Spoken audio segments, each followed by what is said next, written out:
Magazine Hill, they call this place. Dead end. Why would Labuschagne or the men in the minibus have come up here? He claims he can't remember any of it.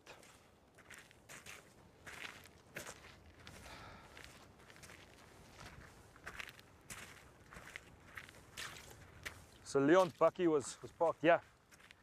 He left the keys in the ignition, then he ran that way. The minibus taxi belonging to the football team came to rest here. He point blank range. The gun they found was registered in Leon's name. He dragged the bodies over there, then he lined them up. Wait, he lined the bodies up? Why would he do that?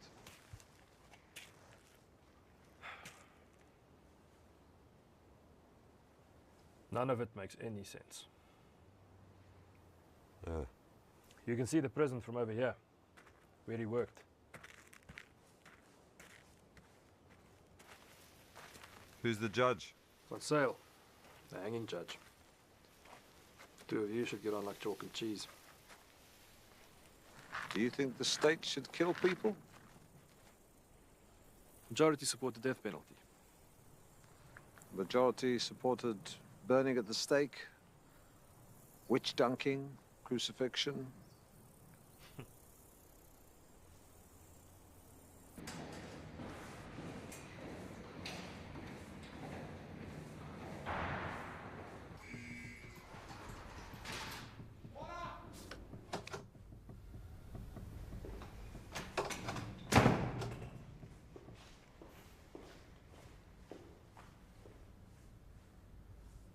Sit!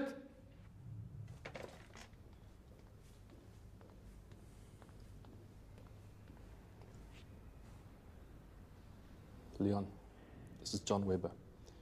He's a senior advocate. He's been asked to defend you. I've been asked to, but I don't particularly want to. Then, why don't you go home? Because your case is so bad, no one else will take it.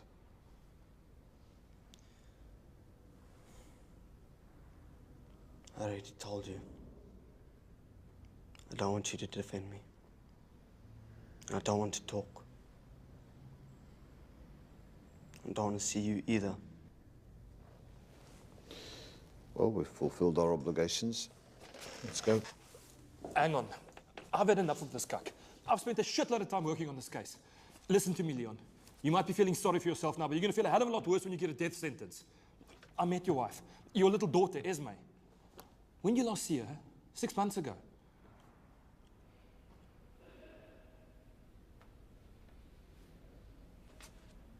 I read in your file that you were a warder in the prison service. I suggest you find out what's in store for you. Speak to the warders when you go back to your cell. Ask them what happens on death row. I know what happens on death row. I worked there.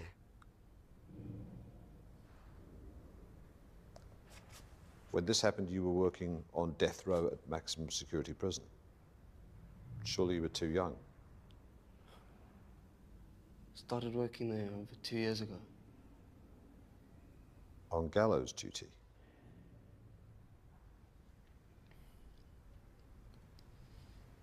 Leave me alone. Nobody gets away with killing 7 people. Unless they're the police, of course. Bad break, my boy. There's no defense for an attack like that. No. The guy's as good as dead. Good serve, Andrew.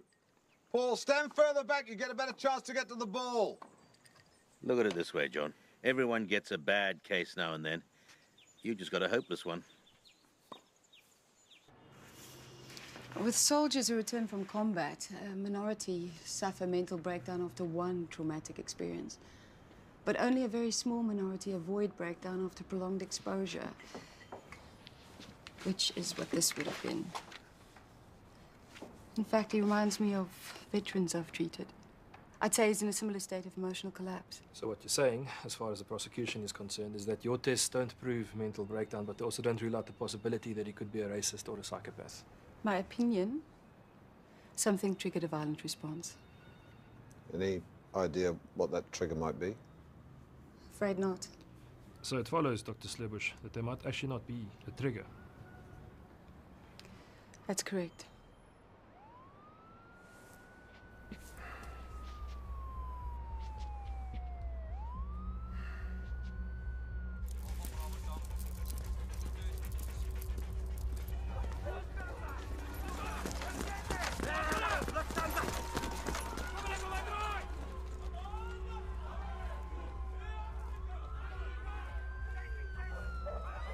The trial of Leon Labuskaghni, the man who shot dead 7 members of a Mamelodi football club, starts in the Pretoria High Court this week.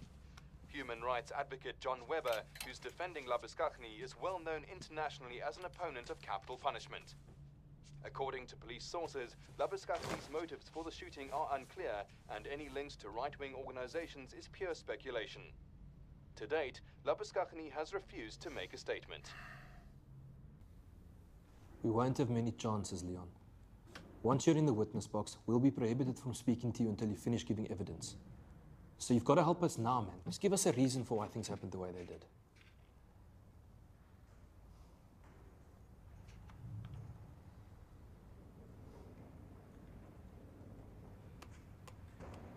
And there you have it. He's been briefed on how to respond to the judge and the prosecutor and how to answer our questions. I don't know what else I can do.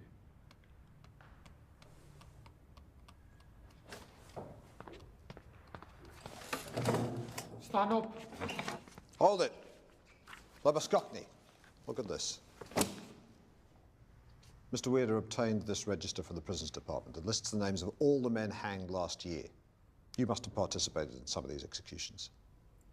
All of them? Repeat that? How was that all the executions? According to this list, 164 men were executed last year. A record number. If that's what it says.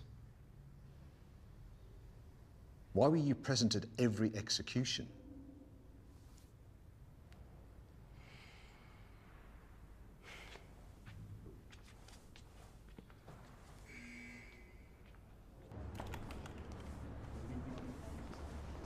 Pierre. Hi, John. How's it? Good. Could you let me sit this side, if you don't mind? Yeah, sure. Thanks.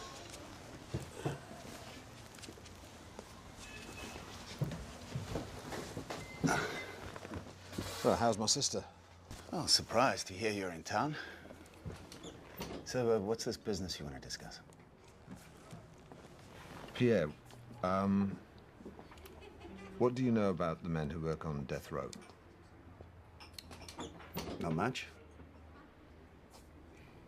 Well, I happen to know that they take part in executions, but what I don't know is what kind of person does that. What makes someone take on the job of killing someone? And what does No, John, I can't talk about that. You should know that by now. I don't mean you. This is a boy. They put on gallows duty at 17, for God's sake. Oh. And you get another shot at the evil system you hate so much, eh? Pierre, they threw this boy into hell, and he went out and shot 7 men. Now he won't or can't speak a word to defend himself. You have contacts inside the prison system. They'll talk to you. All right, I'll make some inquiries, but you're wasting your time. Because the guys who do what he does, they don't talk about it. They never do.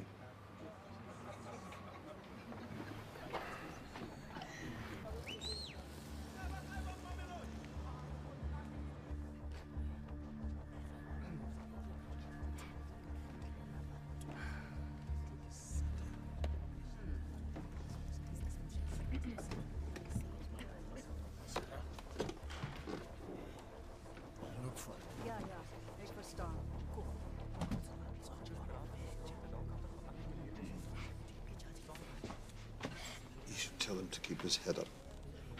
It's the victims' families. They're staring at him. It's his parents, his sister Antoinette.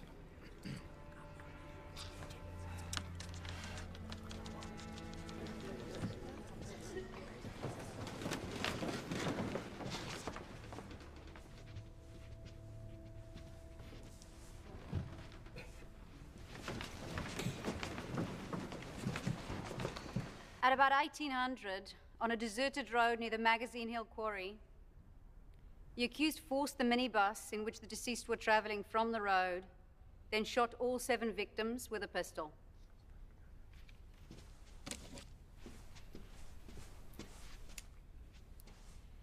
Detective, is this pistol, which is registered in the name of the accused, the firearm that was used to fire the bullets found at the scene?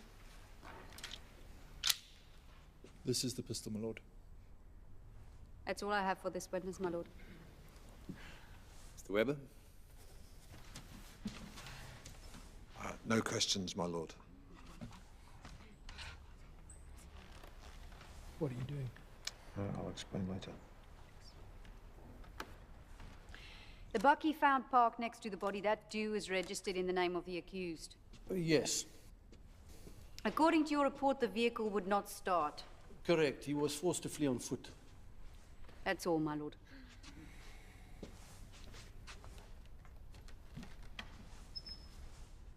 No questions, my lord. Why didn't you cross-examine anyone? We can't argue facts.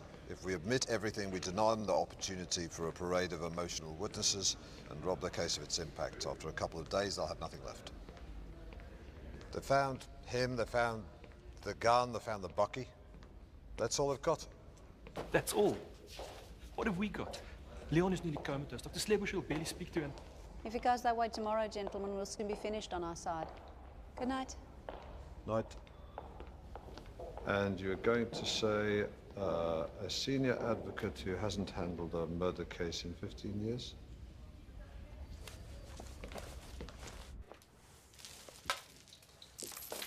I don't know what you said to him last time, but he was grouchy when he came home. More than usual? I'm the one who has to live with him, John. Here, take that.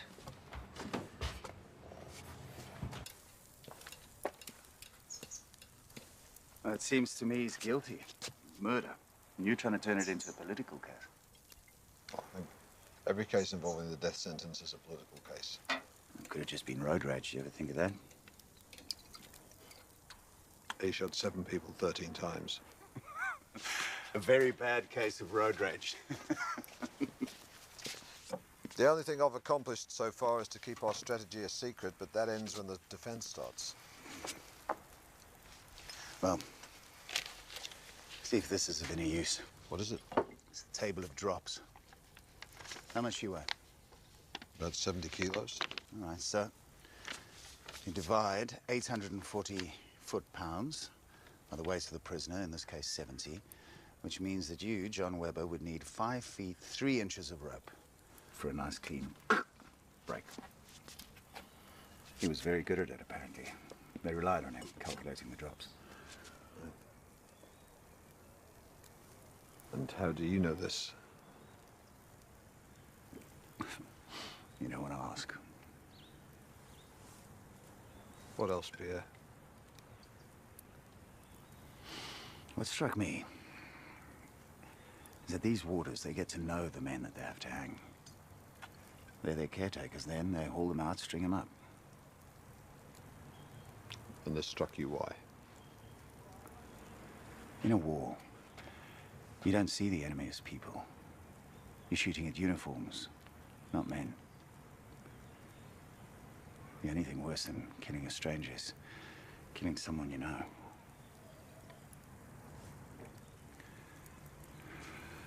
Strangers are hard enough. You want to go through all of these? Yes, the 32 men who were hanged in the last 2 weeks. Leon was there. And what are we looking for exactly? It might be useful to find out something about the men he hanged in the days before the shooting. He developed a very close relationship with these men. How would you know that? My brother-in-law has contacts in the prison system. He's a warder. Intelligence, special forces. He spent 3 years fighting in Angola. What's that got to do with anything, John? Well, for one thing, it means he knows firsthand what killing does to a person. I'm sorry. Are we assembling evidence to support your political preconception about capital punishment? Or are we trying to discover the extenuating circumstances that might save Leon from a death sentence? Something must have happened to Labuschagne toward the end. These men all had reasons for killing. He must have had a reason. We need to find out what it is. So we're down to wild hunches then. Look, I understand that defense based on complete mental breakdown doesn't succeed very often, but it's all we've got at this stage. Unless you have a better idea. Do you have a better idea? No.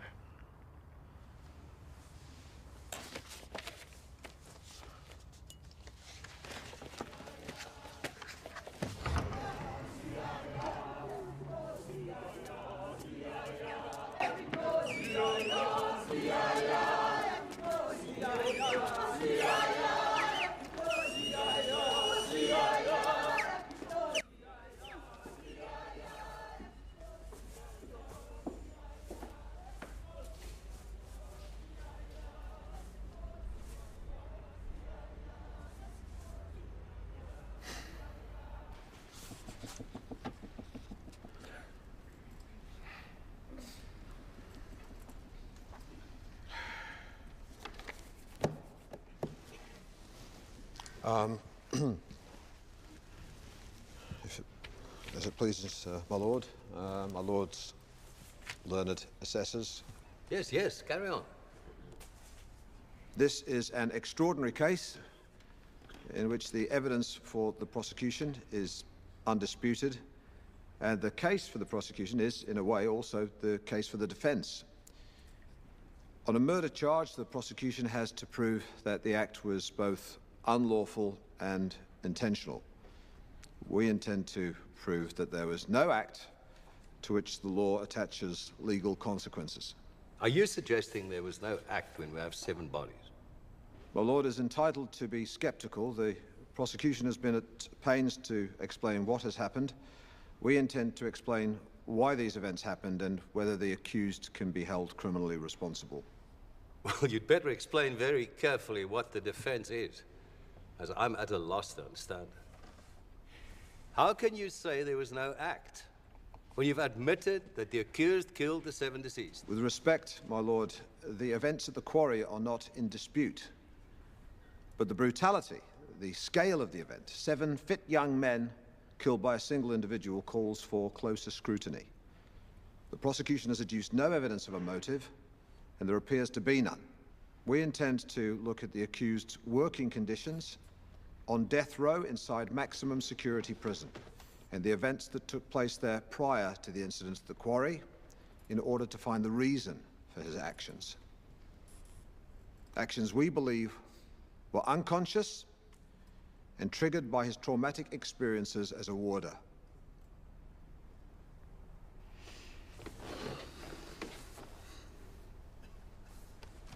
So, the defense is asserting that the accused's working conditions triggered these actions, that they were involuntary and therefore not punishable by law. Correct, my lord.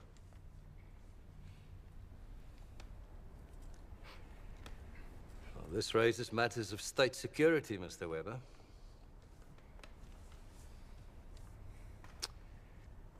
If I allow this, I don't want any names used. Not of officials or inmates. Not one.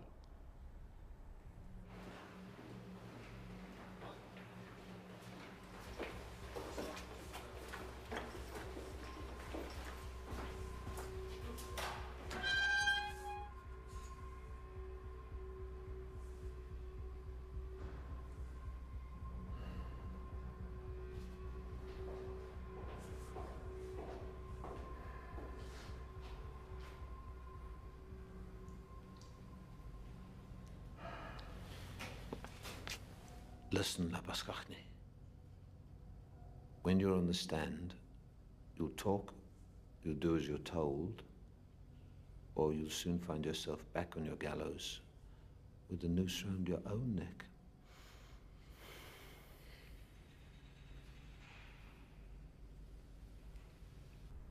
Mr. Labuschagne, please tell the court how old you were when you first joined the prison service.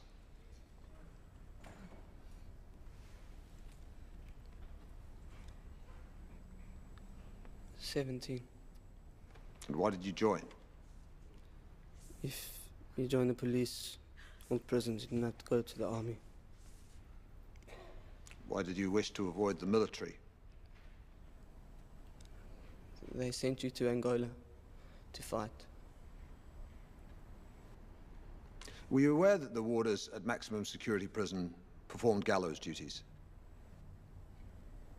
No. So you had no idea what your duties would be when you first arrived at maximum? No. Could you tell the court about your first day there? I was briefed on the importance of secrecy.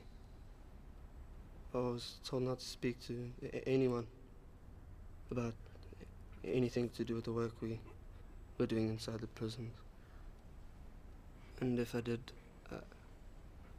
I'd be disciplined. My lord, is this detail necessary? We are here to shed light on what occurred on Magazine Hill, not to make public the internal functions of a government institution whose activities may be confidential, perhaps even secret. My lord, the time the accused spent working on death row is central to the defence's case regarding his state of mind that day on Magazine Hill. We intend to lead detailed testimony about the accused's state of mind, in particular his circumstances at work.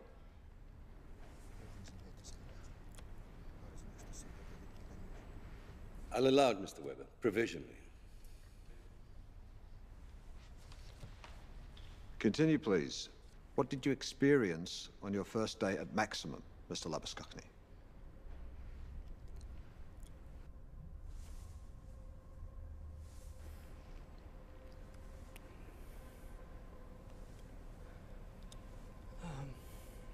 I was to accompany the warrant officer to see 7 men on the rope. On the rope? It's what we say for any prisoner under the death sentence. Kom, staan so. These 7 were going up the next day to the gallows. Okay, ons beweeg. Kom.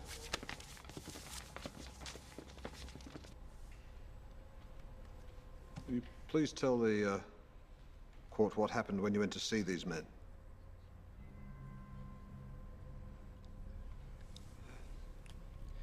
The warrant officer said I'd have to pick one, as I'd have to escort one of the men to be hanged the next day. So you were told you were going to help hang one of these men the very next day? Sir, I'd rather you picked one for me, sir. The new boy must pick one. That's how it works.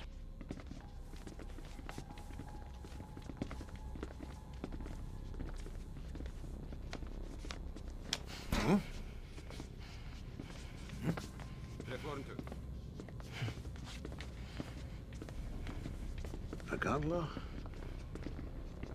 Pick Magandla.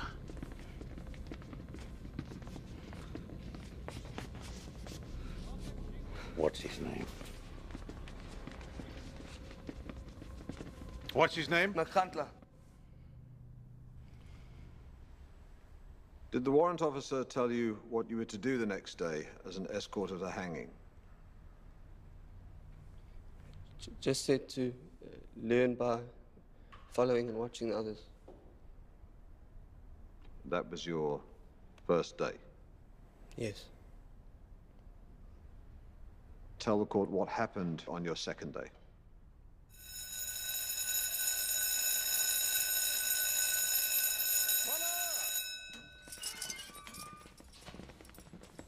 Executions are at 7 a.m. We came for them at 6.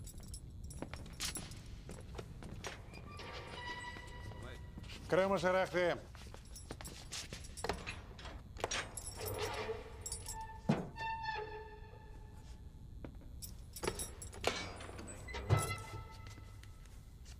Haal hom uit.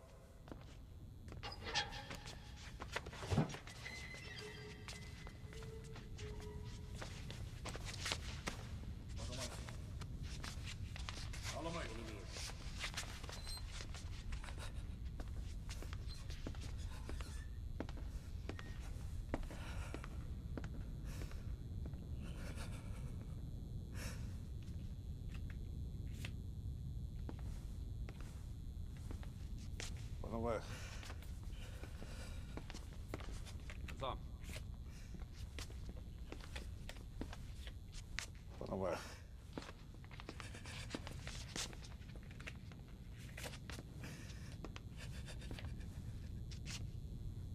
Vat hom weg.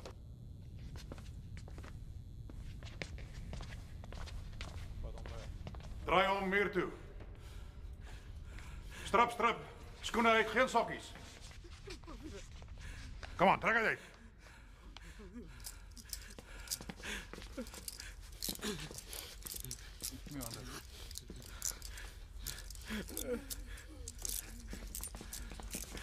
Hey, staan stil. Roer jou rug, man.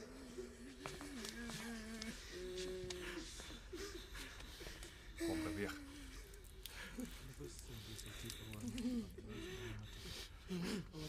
Kom.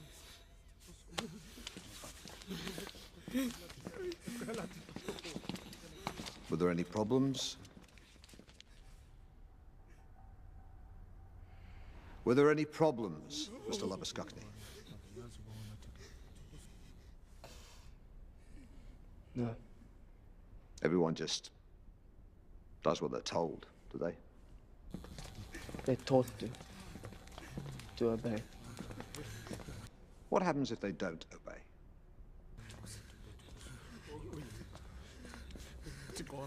Kom. Raconte. Hi. Hi. Hi. Kom nou.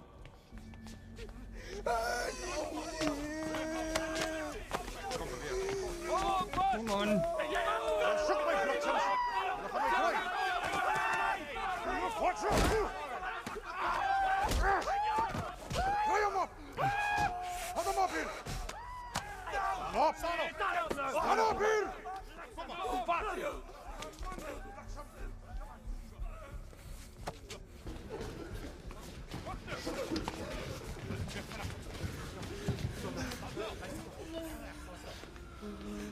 Do you have anything to say before the order of the court is carried out? Do you have anything to say before the order of the court is carried out? Do you have anything to say before the order of the court is carried out? Do you have anything to say before the order of the court is carried out? Do you have anything to say before the order of the court is carried out? Do you have anything to say before the order of the court is carried out?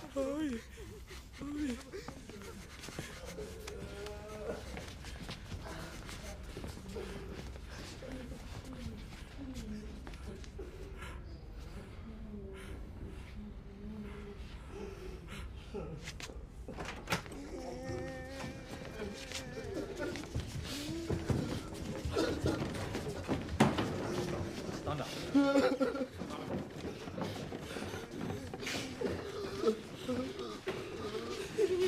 Kom. Kom zo.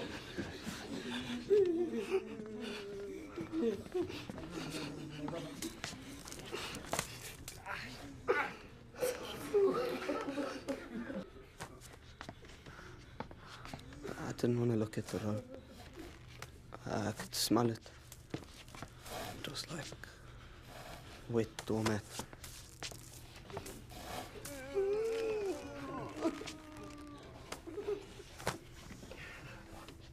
The sound was in my ears, like water. I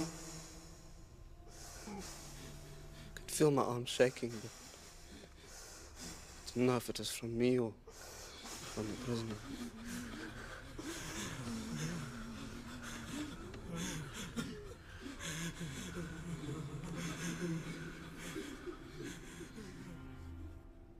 Tell us in your own words what you observed.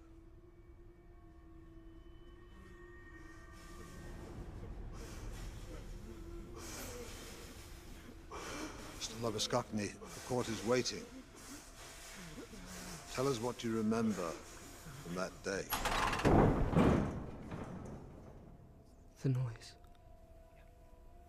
What did you see?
Don't hold on so tight next time, or he'll pull you down with him.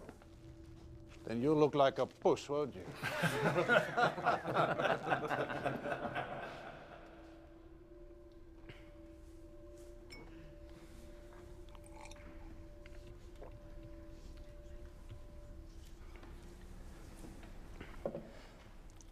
Did the warrant officer say anything to you after this? I was told not to talk about the hanging, any hanging, to anyone.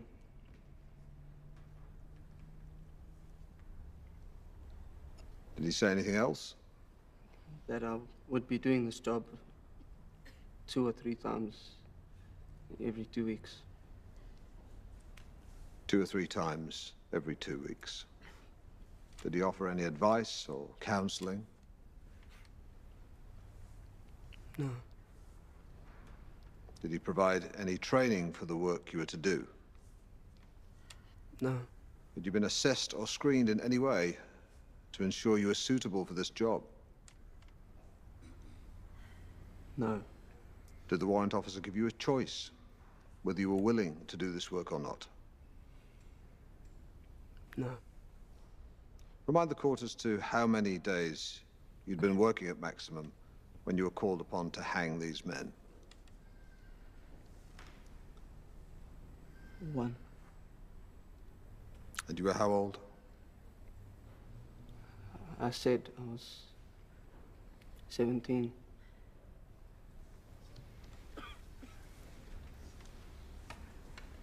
Still 17.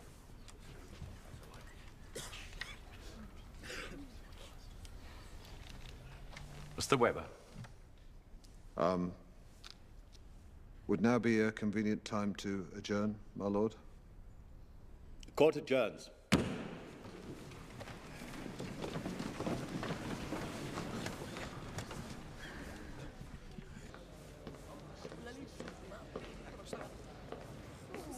Mr. Weber?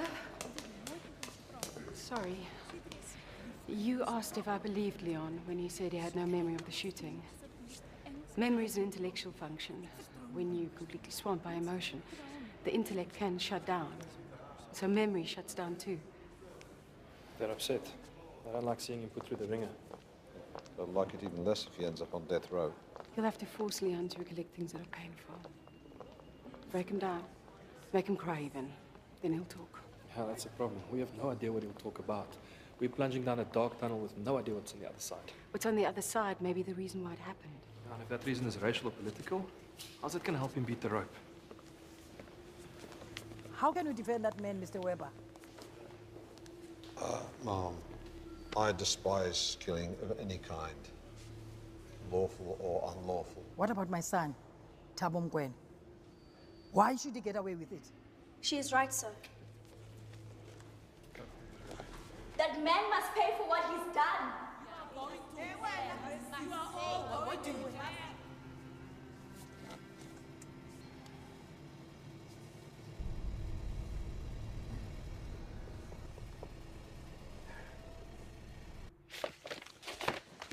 Look at this one. Ibn Christian Kutsia. Same age as Leon. Had a daughter from a good home, mild-mannered by all accounts. Participated in the rape of a black woman after pressure from the others involved, all of whom were older. Then he snaps, goes on a rampage, and takes the lead in killing the victim. Why? I wouldn't know. Was he trying to prove something to the others? Is that the reason? You won't ever know. He's dead. They hanged him. Yes. And Leon was his escort. He specifically requested that Leon be his escort. Why? I'm going home, John. We still have the case histories to go through. No. We're off on some tangent here. These profiles, they're not going to tell us anything about Leon or why he did what he did. That woman, the one who lost her son, Mrs. Mokoena, she's right. You sit there wringing your hands over the death penalty, studying the case files of the men who were hanged. But no one ever remembers the victims. Like this guy. Him and his accomplice stabbed their victim numerous times. No one remembers that poor man running for his life. Or this guy, this bastard, who burnt his victim to death in the boot of her car. No one remembers that poor woman suffering. Or any of these women in any of these cases who were raped and strangled and beaten, had their heads bashed in, stabbed, drowned in their own blood in the arms of a son. No one remembers their suffering. And organizes a protest or delivers a paper at an international conference.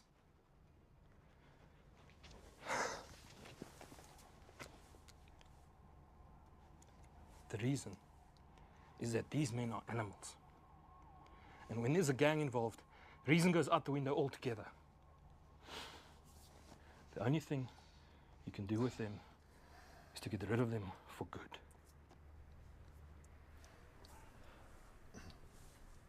Piedri, there's something here.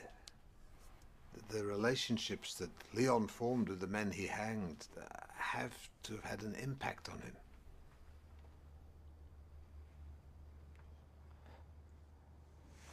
I need to go, John. Good night.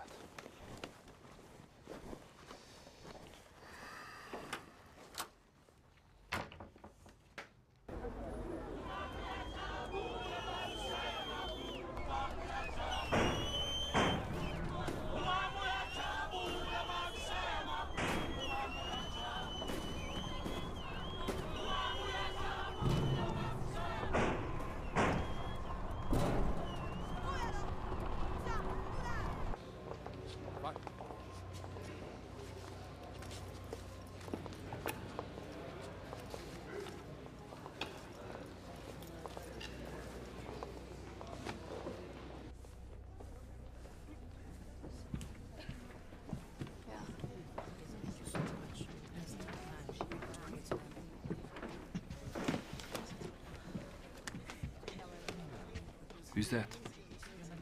That's who I think it is. We're in for a rough ride.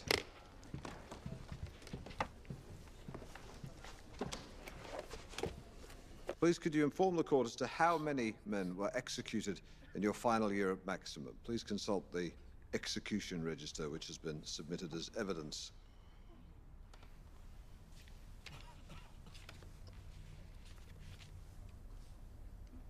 $164. 164 hangings in a single year, which was a record, I believe. Yes. You were present when these men were admitted, and you were also present when they were executed? Yes. At all the executions that year? Yes. So you would have come to know these people during their stay, or should I say your stay at maximum? Yes. How well did you get to know these men? You spent all day with them. So would you say that in some cases you developed relationships with some of these men? Let's pick a prisoner at random. If you look down the list. Ibn Christian Kutsia, for example. We object, my lord. Once again, my learned friend is straying into matters which are deliberately kept confidential out of respect for the families of the executed prisoners. Yes, Mr. Weber.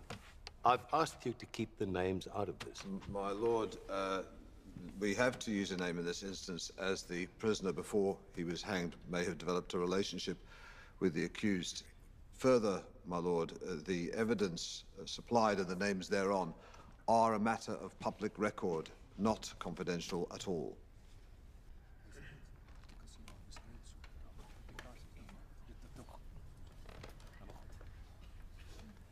I've given the defense a lot of leeway in this case. Far more than I ever imagined I would in a case like this. I expect the same solicitude from the defense in future. Mr. Labuskachny, how well did you know the prisoner, Yeben Christian Kutsia? I read the Bible to him, to any prisoner who requested it. Yeben was 19 years old, correct? Yes. Yeben had a wife and daughter, and I believe you have a daughter, don't you? Esme. You met his wife and daughter?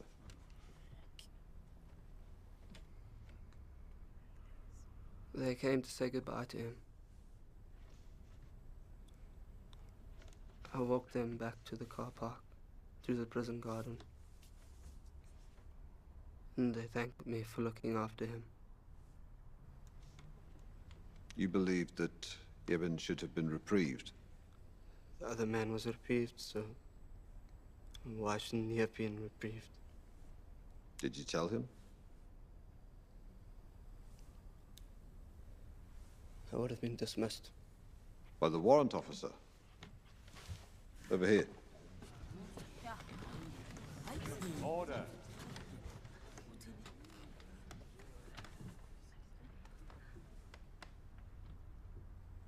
Yes. So you felt Yeben should have been reprieved, but instead you were his escort and you helped hang him? Yes. What were your duties as Yeben's escort?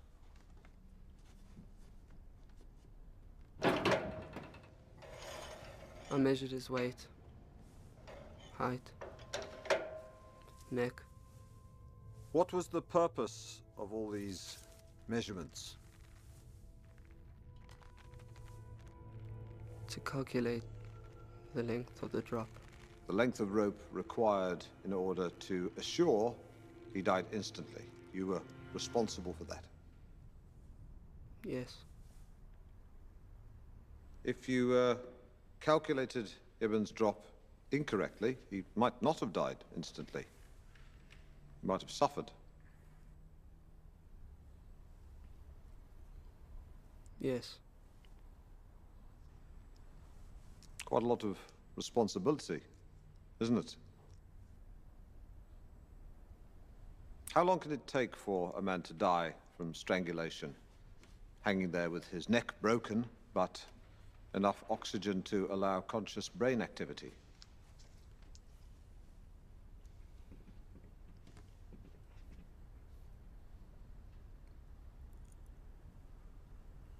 If you left him hanging there without hauling him back up again, it could take as long as 15 minutes. Rather like torture, isn't it? Mr. Webb, I'm warning you. This is not the time nor the place for a debate on the death penalty. As my lord pleases.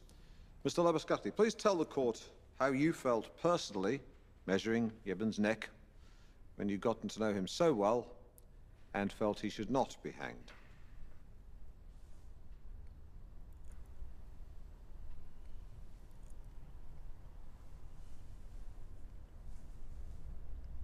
I didn't feel anything. What about when you were on the gallows next to Yeben and the trapdoor opened? What went through your mind then? I don't know what you mean. What thoughts did you experience? None. When you met Yeben and his little girl, you were having problems at home, weren't you? Your drinking and fighting had resulted in a separation from your wife Magda and your own little girl Esme.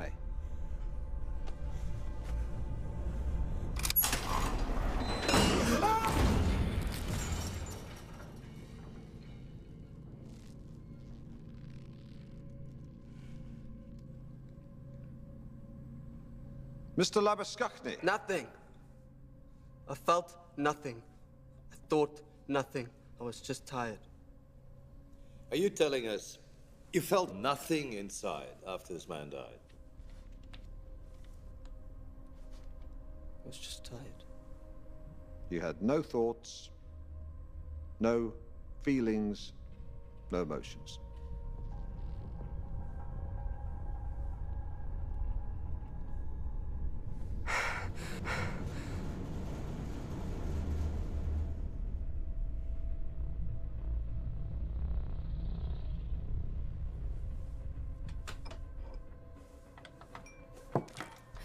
Mr. Labuskachny, are you all right? I'm not feeling well. My lord, I'd like to press on. Are you feeling faint? I might be sick. My lord, I'd like to approach my client. Mr. Weber, if the accused needs medical attention, the court will adjourn. My lord, I'm near the end of this line of questioning. You are at the end, Mr. Weber. Court is adjourned.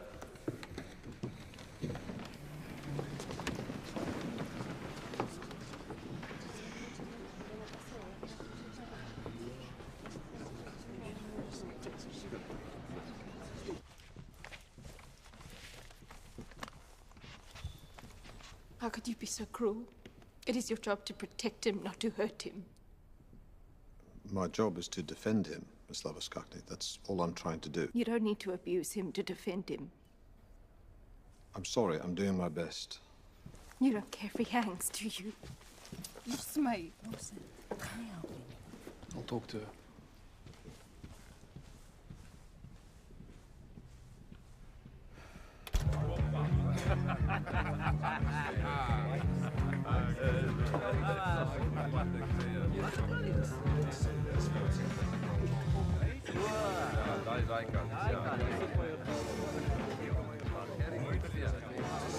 Hello, Pierre. How's it? Well, you didn't choose this place for the decor or the clientele. Saw you on the TV the other night, leaving the court. Being seen with you is become a liability. So we're reduced to secret, shabby assignations now. I can't get you what you want. My source on the inside has climbed up. They're taking things more cautiously. Surely there's something on a warrant officer that's a matter of public record. I just need to know what I'm looking for. Look, I cannot get a file on the warrant officer or the other warders. Half these oaks don't even tell their wives where they're working. Well, we've got to find something or they'll hang him within 6 months. They'll hang him sooner than that. A warder who went through the same ordeal, someone who liked him. There must be somebody who's on his side. And how the hell do you think we got what we already have? Now you listen to me, because this is the last of it, do you understand? And I'm not seeing you again until all of this shit is over. It was a prison revolt, a riot, whatever you want to call it. On death row. His last day. And? And they hanged him anyway. And that's all I got for you. Wait. You know what it feels like, killing. I don't. I need to know what he remembers, what he tries to block out. I can't get through to him unless I know what's going on inside his head. What did it do to you? Stupid dress.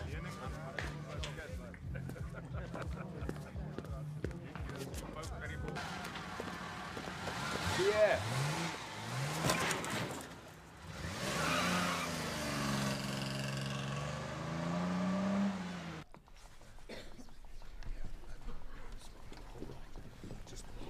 Mr. Weber?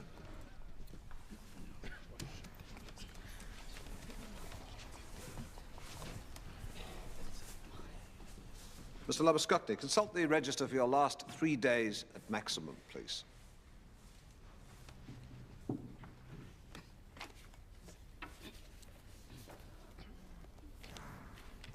Tell the court what happened on the 8th of December.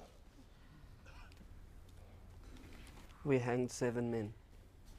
And on the 9th? Another 7. And on your last day? the 10th? 7 more. 7 more. 21 men in 3 days, which I understand was another record number of executions for that amount of days. Yeah. Did anything unusual occur during the executions on your last day?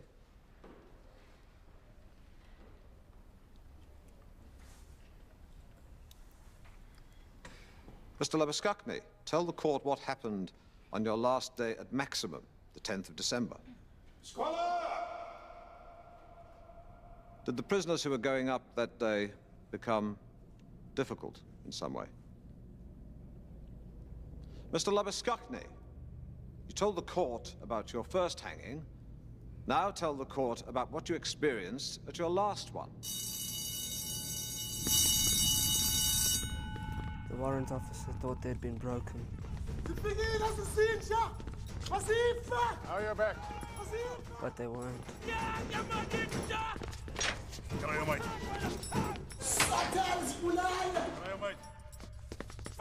Help me zo! Hey, kom, help hier! Kom hier! Kom, jullie, grijp op! Grijp op! Kom daar! Vat hem vast, man! Draai hem op!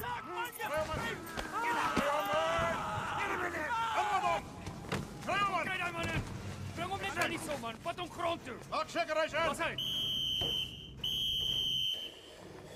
Took another half-dozen men to get them out.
We were ordered to take them up in straitjackets and hang them like that.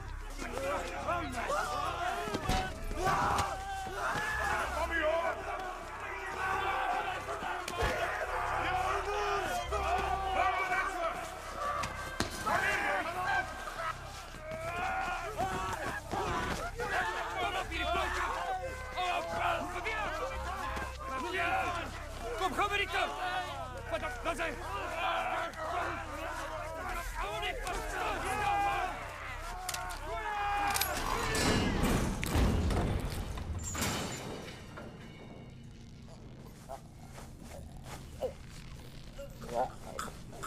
Trek hem op, Marco. Trek hem op. Trek die bliksem op, man. Hoor, kijk naar mijn handen. Nog zo. Trek hem op. Hoor. 1, 2, 3. En weer. Trek hem op. Trek hem op. Kijk hier, hoor. Kom. Trek hem op, man. Kom nou, trek hem op. Hoor, man. Don't touch him. 1, 2, 3. Dat is beter. En jij maakt schoon daar.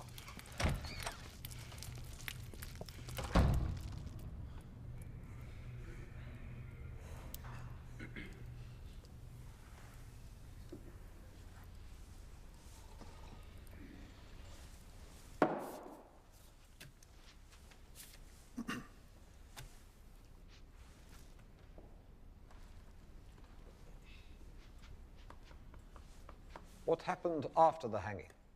What were your duties then? Just a moment. Miss Moreira, the purpose of this evidence is to show that the execution process was traumatic for the accused. I'm sure the state would admit to that by now. Is this correct, Ms. Maria? We are prepared to admit that. So is there any need for more detail in this area, Mr. Webber? It's damage control. They're trying to do to us. My Lord, we're grateful for the concession by the state, but we're going to have to lead this evidence, unpleasant as it may be. We're conscious of our duty to avoid unnecessary evidence, but we're equally conscious of our duty to present the defense case fully. Mr. Labuskakny, continue. What happened after the hangings?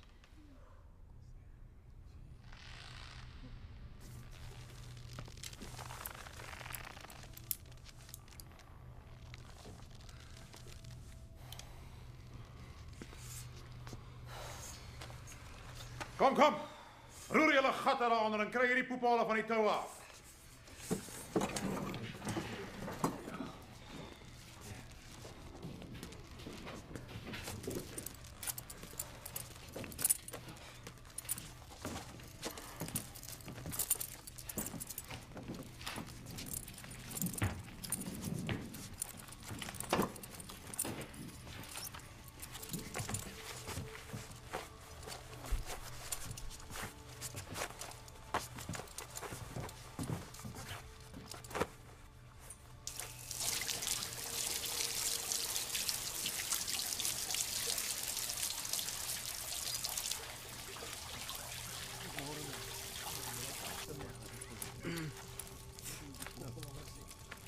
Wat vang jy nou aan? Nee, wag.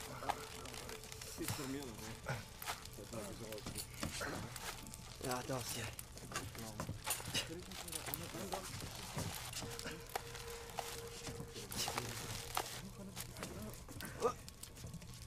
Soos ons ook ons skuldenaars vergewe, lei ons nie in versoeking nie, maar verlos ons van die bose.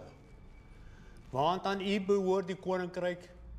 We tossed the coin to see who had to take them to the cemetery. I lost. Amen. Amen.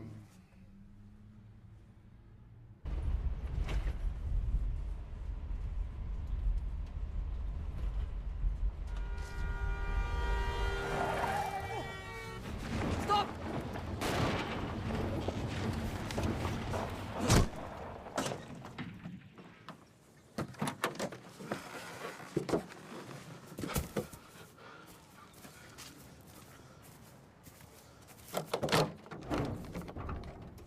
Yo.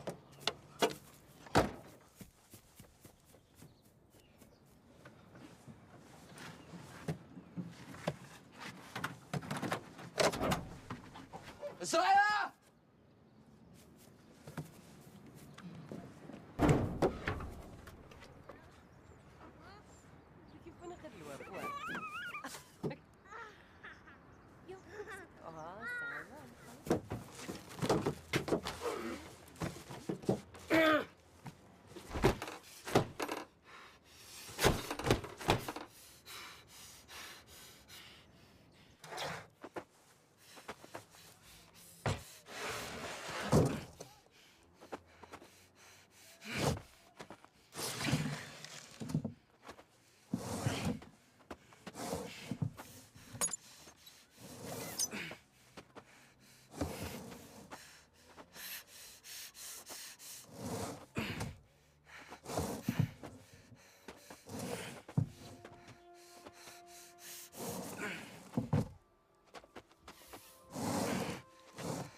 What happened when you got back to the prison, Mr. Labuschagne? I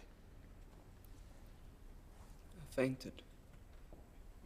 And they took me to the medic. I had a bump on the left side of my head from the accident, and I was bleeding from my ear. Were you offered any treatment? The medic gave me a headache tablet. A headache tablet.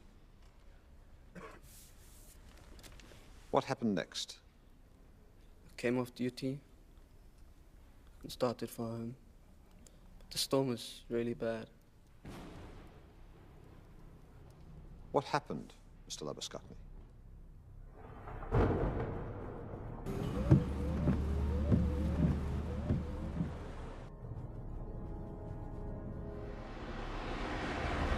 All I can remember is how tired I was.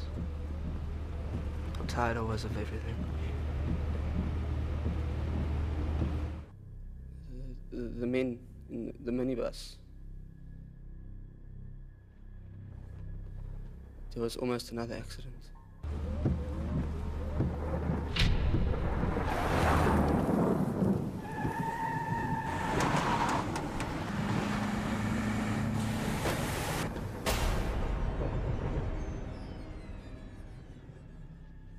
You remember what happened?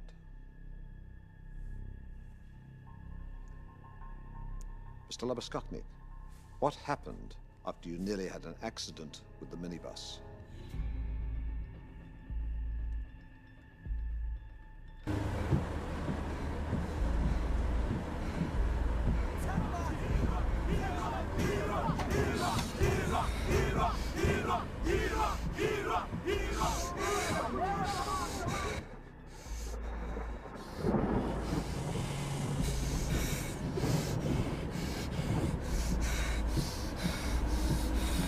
You followed them up the quarry road to Magazine Hill.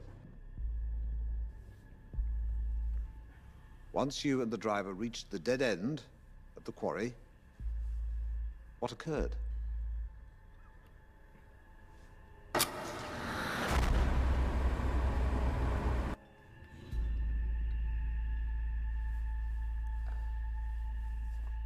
heard the trapdoors open. Can you say that again? I heard the sound of the trapdoors opening. Proceed. Take your time. Tell it slowly.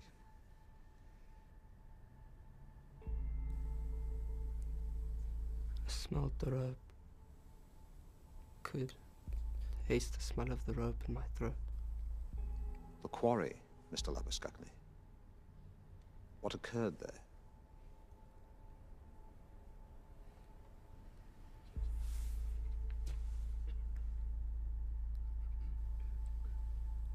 I can't remember. So that's it, you can't remember. Mr. Webber, do you have anything else for the defense? Mr. Labuschagne, what happened next? What do you remember?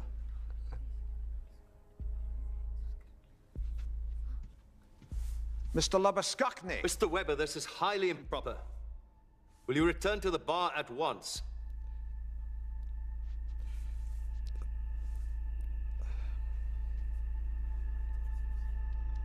I'm sorry, my lord. And so you should be. This should never happen again. Do you have any other line of questioning for this witness at this time, Mr. Webber?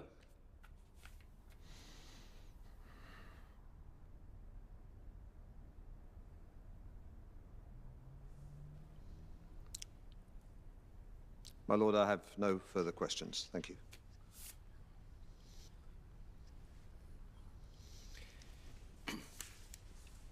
Miss Murray.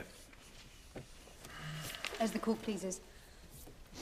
So you say that the execution process and the work in the pit room upset you greatly. Is that what you're saying? You have to speak up. The evidence has to be recorded, and a nod or a shake of your head will not be recorded. Miss Murray is right. You speak up and direct your answers to us. So you're saying that the execution process and the work in the pit room upset you greatly? Yes.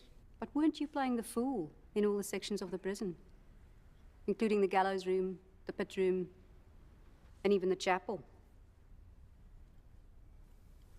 No. Let me see if I can give your memory a jolt. Can you recall an occasion when you gave a new warder a fright by putting white chalk on your face and hiding in one of the freezers in the autopsy room?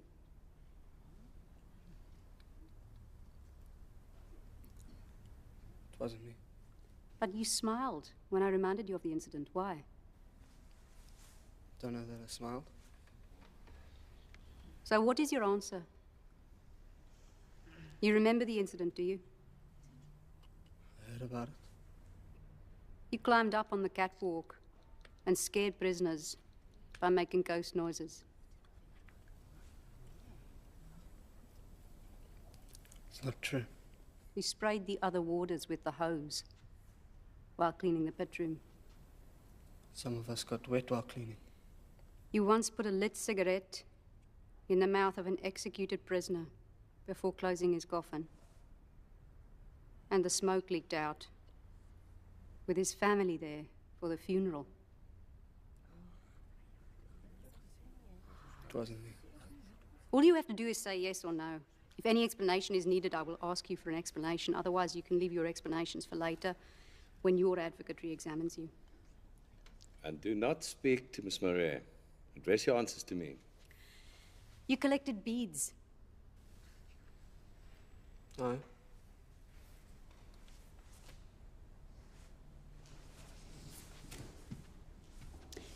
New coffins arrived with lids that came in two pieces, a headpiece and a longer body piece, so that you could get your fingers beneath the headpiece to open the coffin.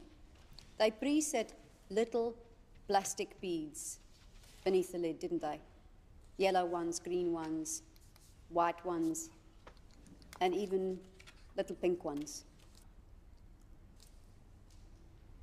They're washers. They're washers, you say? Yes. You collected these washers. You kept a washer for every prisoner you escorted to the gallows, didn't you?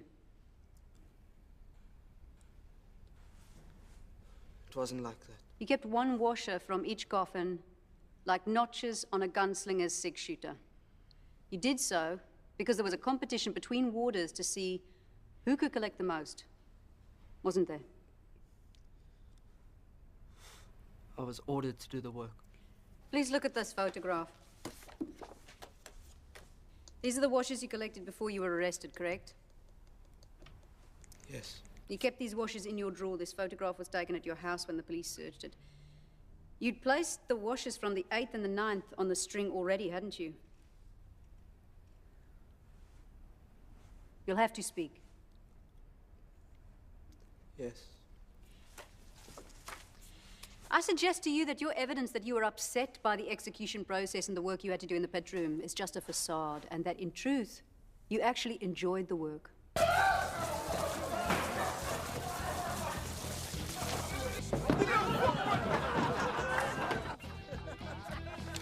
In fact, you got used to this special work very quickly, didn't you? This special work of killing.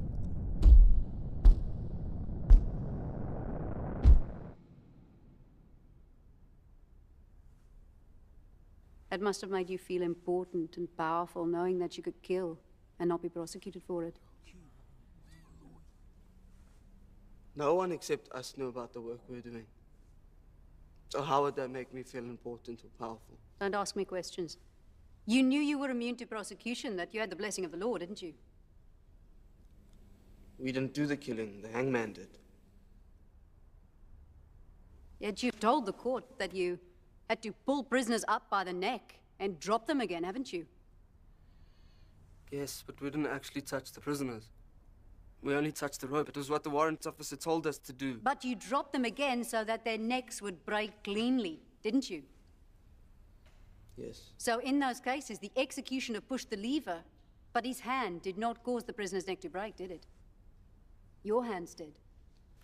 My lord, with respect, the question is actually an argument and not a question the witness can answer. You told us Mr. Labuskaghni's state of mind was relevant, and that every bit of information that has a bearing on his state of mind is admissible. So I'd like to hear the answer. You physically raised the prisoners and then dropped them again so that they would die. Yes. When a prisoner's neck broke, after the trapdoor had opened, you saw the executioner's hand as the one that had done the killing. Yes, it was his hand. So by the same token, when you hauled a prisoner up, dropped him down, and his neck broke, it was not the executioner's hand that did the killing, was it? See what you mean. So it was your hand that did the killing, and it was your hand that did the killing at the quarry too, wasn't it?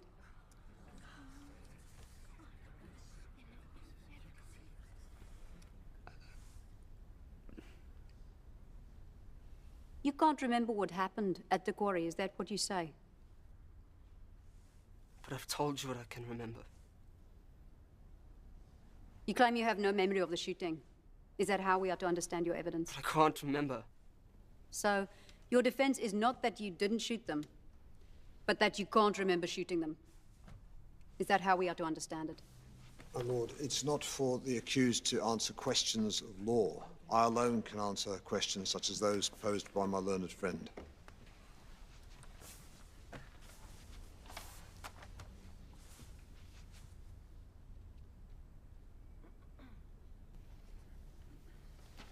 No more questions, my lord.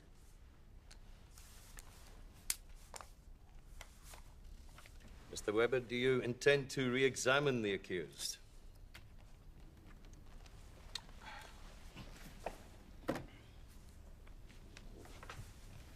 If it pleases my lord.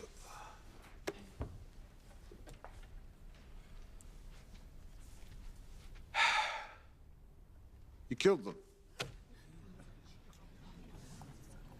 Everyone knows that. Isn't that right?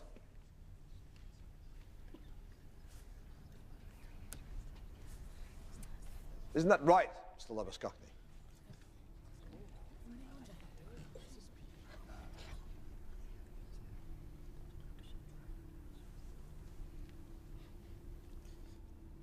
Don't know. I mean, it must have been me.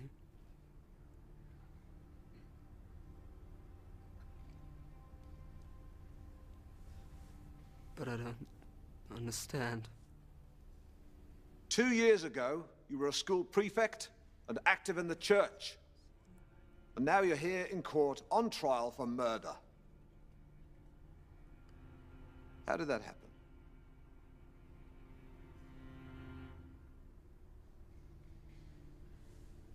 I don't know. You're a husband and father. And now neither your wife nor your daughter will visit you in the cells, and they've not attended court either, have they?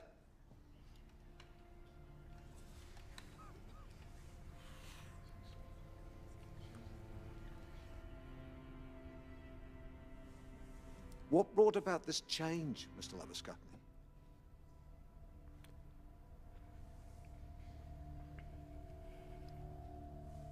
Tell us what happened, the reasons you fired those shots.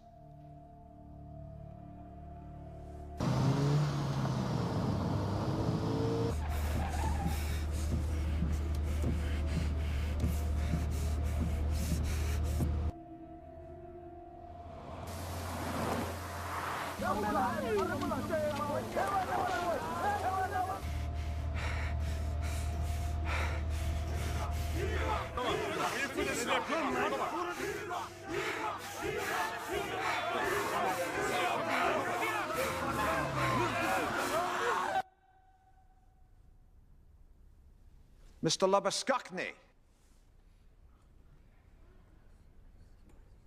You were having problems, weren't you? So why didn't you go to the warrant officer and ask to seek for help? A psychiatrist could have helped you.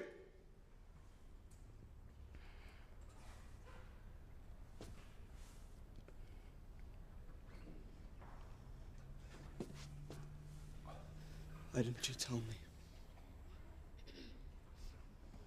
Before I started hurting my wife. Mr. Labuskachny. Before I lost everything. Before I killed 7 people. Mr. Labuskachny. Why didn't you tell me? That is enough. Bailiff. Why didn't you tell me? Remove the accused from the dock.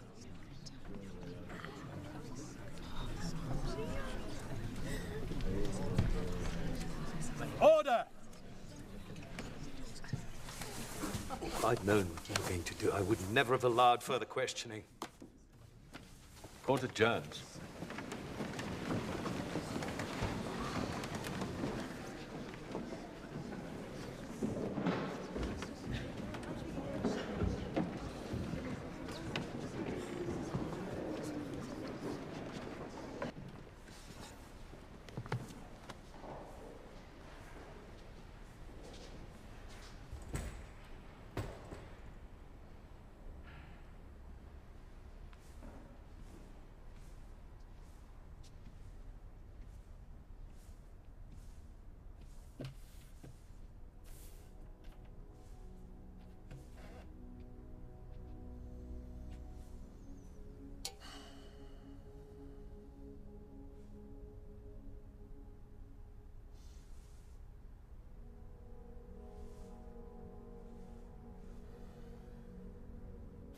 They pass these cases off to the most junior advocates because no one cares. The judges hand down death sentences in the name of the law. And the prison officials say they're just witnesses. It's the hangman that does the killing. It's a denial of responsibility all the way down the line. What's the hangman's excuse then? It's gravity's fault, I suppose.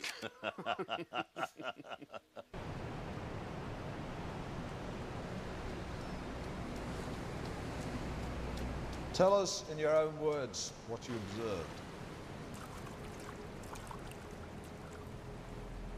Mr. Labuskachny, the court is waiting. What happened after you nearly had an accident with a minibus? The quarry, Mr. Labuskachny. Tell us what you remember. You followed them up the quarry road to Magazine Hill, and once you reached the dead end, what occurred? What happened, Mr. Labuskachny? What did you see?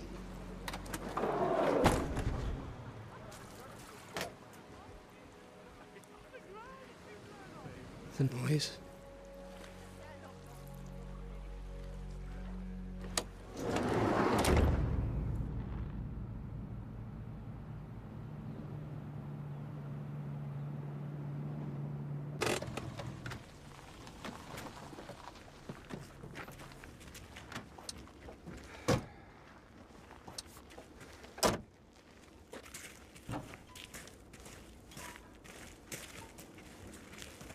You'll lead the inspection in loco, Weber. Frankly, I'm surprised Kathleen consented. I would have expected to close a case like this by now. Well, thank you, Judge. I'd like to start by having the accused stand next to the door of the bakkie so that we can measure the exact distance from there to the minibus.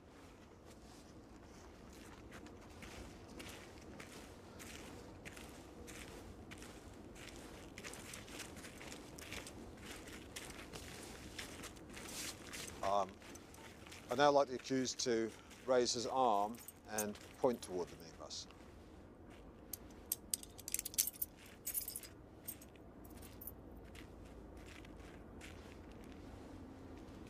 Can we agree that the distance is no more than 10 meters? 10.5, I'd say. Anything else?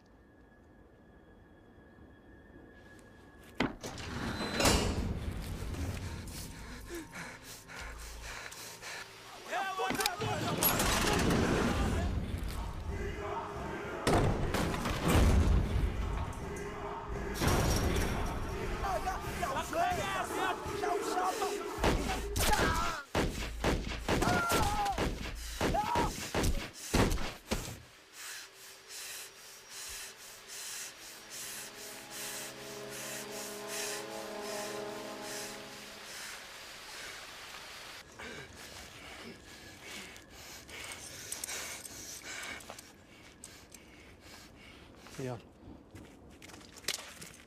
Hey, Leon.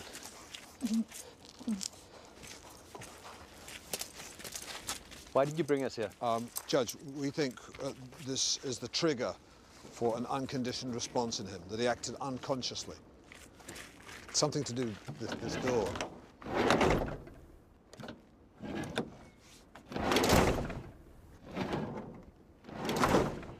JP, we would like the court to take note of the winding and undulating nature of the track leading to the quarry. And the rocks in the roadway. It would require a very conscious effort to drive over such terrain.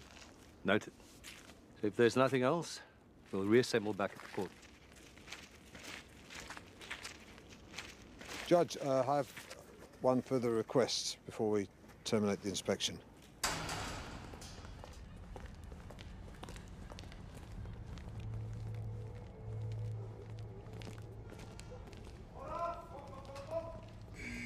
Staan terug.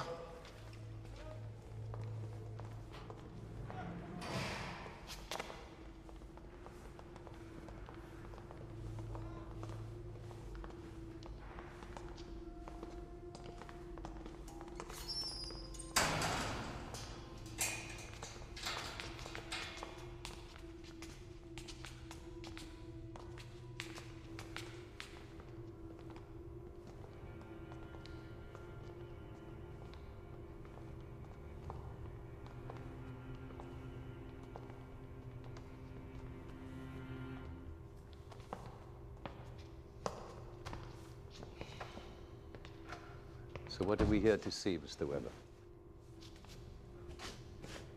I wonder if the warrant officer would be kind enough to throw the lever and release the trapdoor.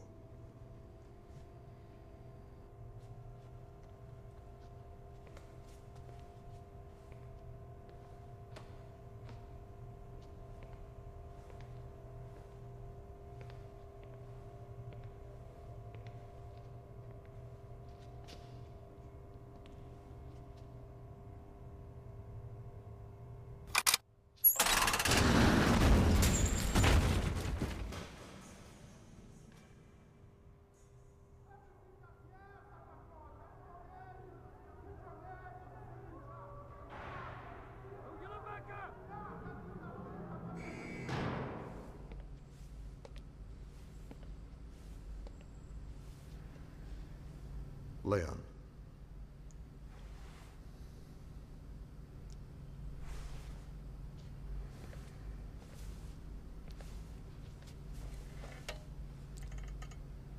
Leon, what I did today, I just wanted to explain. Just so sorry. For what I've done. I'm just so sorry.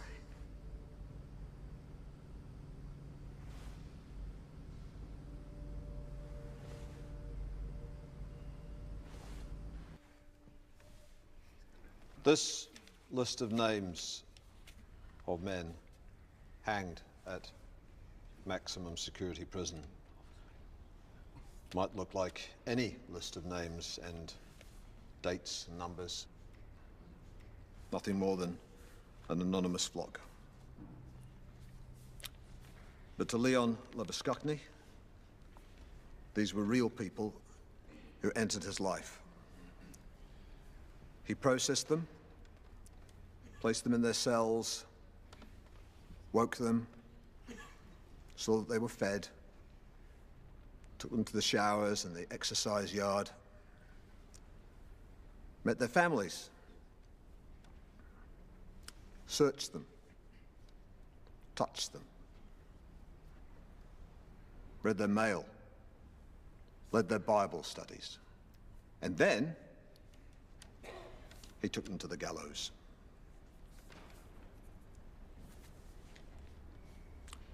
Some he was made to kill with his own hands,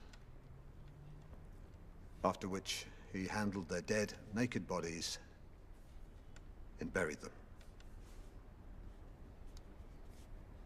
No.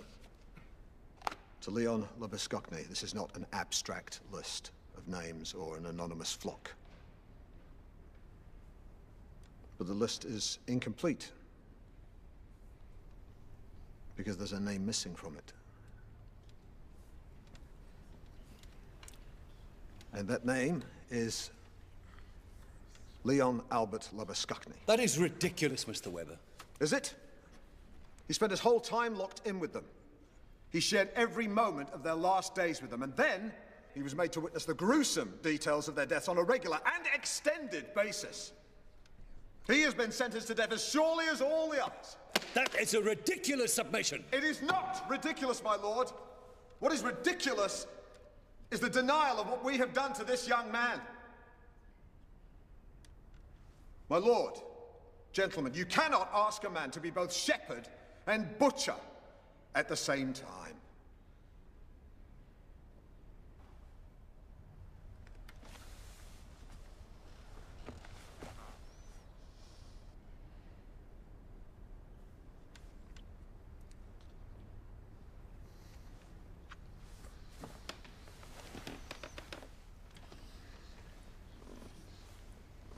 Miss Murray, you have a final reply to the defense's argument.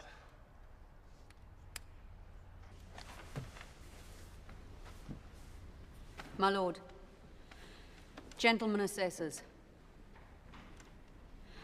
may I remind the court that this is a case of murder.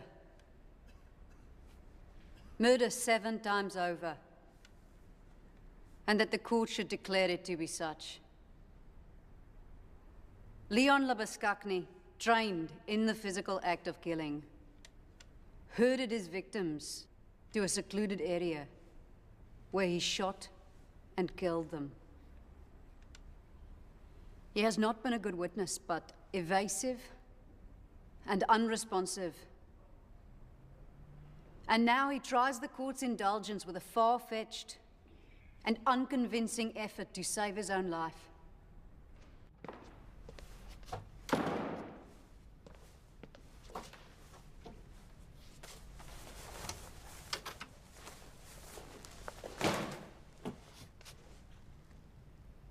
JP says they won't give judgment tomorrow. They apparently need another day.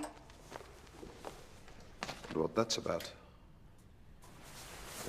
Perhaps one of the assessors may not agree with the proposed verdict, and the judge would prefer a unanimous decision. So they're just being careful, taking their time. Bad news for you, then.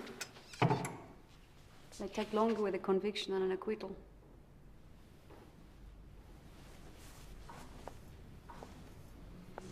JP will want to write an appeal-proof judgment. Have a good evening. And you?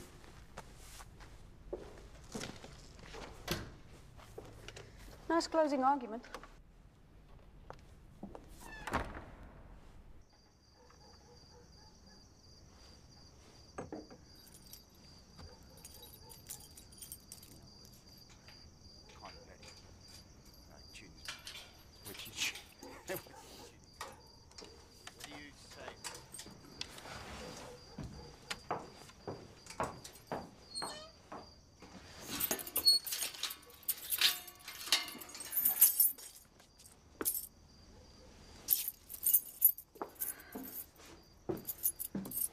Talk.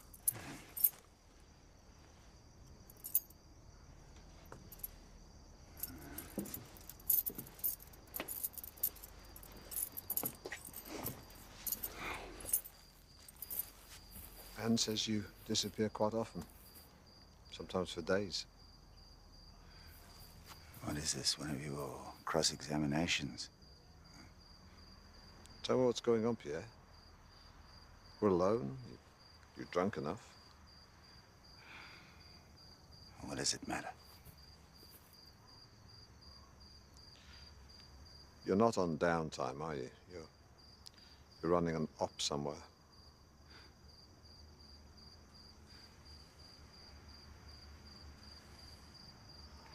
We bombed a house today. Is that what you want to hear?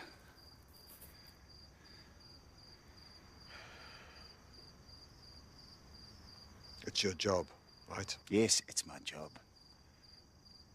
I serve this country. It is my duty, and that is why I do it! So why are you drunk and in a state about it then?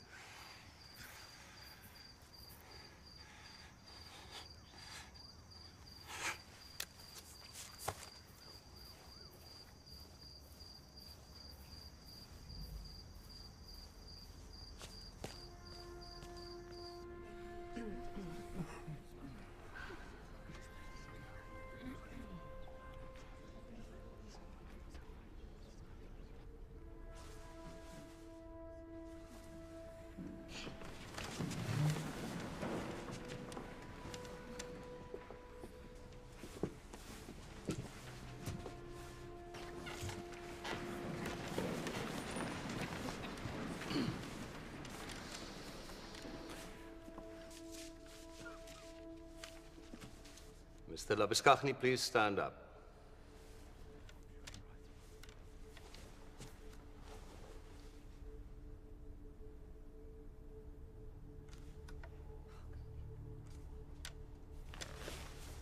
We are not united in our findings of the facts, and there will be a majority verdict. I shall read the judgment of the majority, and their verdict, and not the opinion of the dissenting member, will be the verdict of this court. Mr. Labuskaghni, while your defense counsel have put forward the argument that your actions were not conscious or voluntary as required by law, this court finds you guilty of murder as charged. However, due to the extraordinary events that led to your actions at the quarry, the court finds extenuating circumstances present. You are therefore sentenced to 20 years imprisonment with the possibility of early parole, based upon your progress in a program of psychiatric treatment supervised by a state-appointed psychologist.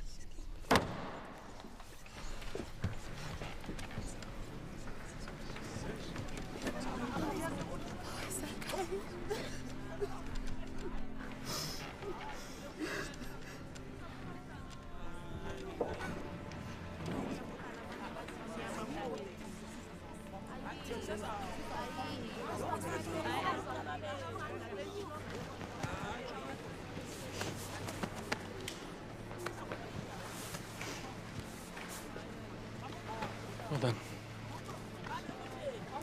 Congratulations, son. Wouldn't have thought anyone could pull that off.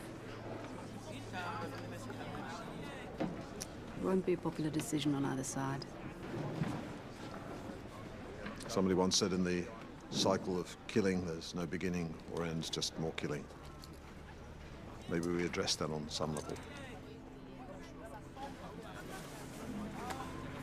Take care.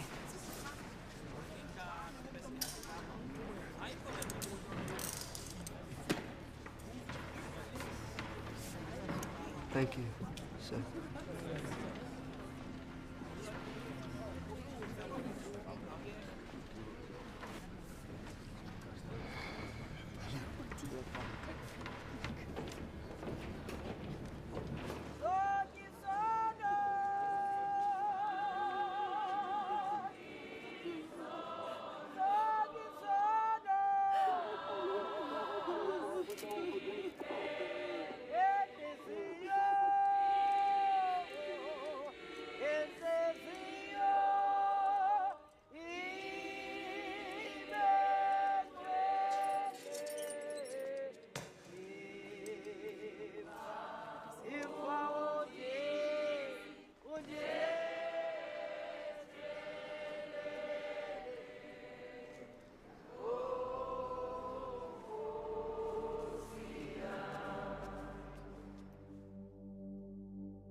I was born in the rain and the dead.